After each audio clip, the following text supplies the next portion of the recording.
Morning, everybody. Morning, Rabbi. This week's parsha is Parshas Tetzaveh. Tetzaveh, what does Tetzaveh mean? So the Torah's parsha starts off, Ve'ata Tetzaveh, you shall command as Bnei Yisrael, the Jewish people, V'yikchu elecha, they shall bring to you shemen, zayizach, pure olive oil, kasis la'amor, in order to prepare it properly for the menorah. So it doesn't say. Usually the classical way of the Torah talking will be Vayomer Hashem as Moshe, God spoke to Moshe, Dabra b'nei Yisrael, speak to the Jewish people, and Emor lahem, tell the Jewish people. The different ways of how the Torah says it, but usually it starts off, God spoke to Moses. Here it doesn't say that. Here it says Va'ata tetzaveh, you shall command. Who's the you? So we know it's talking about Moses, but does not say his name in this week's parsha. So our sages explain that why does it not say his name in this week's parsha? This is based on the fact that Moshe Rabbeinu told God after the Jewish people sinned with the golden calf. They made their own God. So Moshe Rabbeinu tells Hashem, you have to forgive them. V'im ayin, if you do not, mecheni na mesifracha, erase me from your book, from your Torah. Asher kasafta. Moshe Rabbeinu put himself in a situation that he told God, either you forgive the Jewish people, if not, don't take me out of this Torah. So we learn from this a very, very powerful lesson. Very powerful lesson. The Torah is really called on Moshe's name. The 5 books of Moses, Zichru Torahs Moshe Avdi, remember the Torah of Moshe my servant. The Torah has a very strong connection with Moshe Rabbeinu. And if we look into the deeper interpretations, you could see in a greater way that, for example, it says, Nismale Habayis Kula Ora. The house became illuminated when Moshe Rabbeinu was born.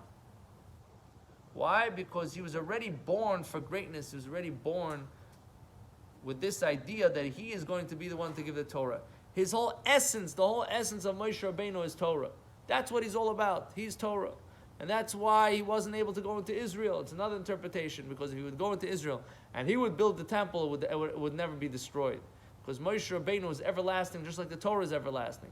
So Moshe Rabbeinu really, the core of Moshe Rabbeinu is very much connected and identified with Torah. So Moshe Rabbeinu here has a tremendous sacrifice. He tells God, even though my whole identity is Torah, I'm still telling you that if you do not forgive the Jewish people, erase me from the Torah, meaning to say, take away, strip me from my identity.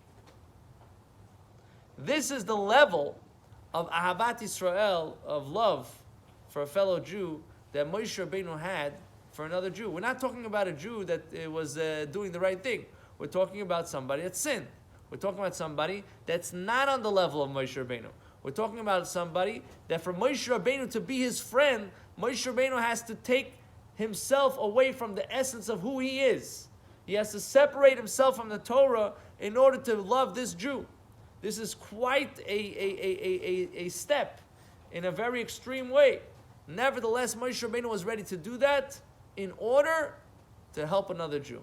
So this shows us how much we have to go. If Moshe Rabbeinu was able to stoop down, sort of to speak, to stoop down to such a level, to go all the way there to be able to save and help another Jew, we're not on that level in comparison to another person. We are kind of all equals, a little bit of this, a little bit of that.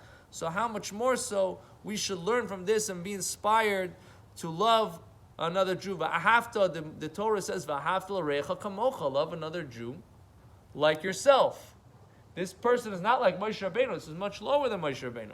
Still, Moshe Rabbeinu felt the obligation to love this person. So we can take an inspiration from this to see every Jew, even if you have another reason why this person is doing this wrong and this person is not on the level, all the justifications, it doesn't match up to Moshe Rabbeinu. Hashem should help. We should be inspired. We should learn. We should daven. We should love each other. We should bless each other. And we should be zoicha to the time that we'll all be reunited with the coming of Mashiach Tzidkenu Meheru V'Neimar. Amen.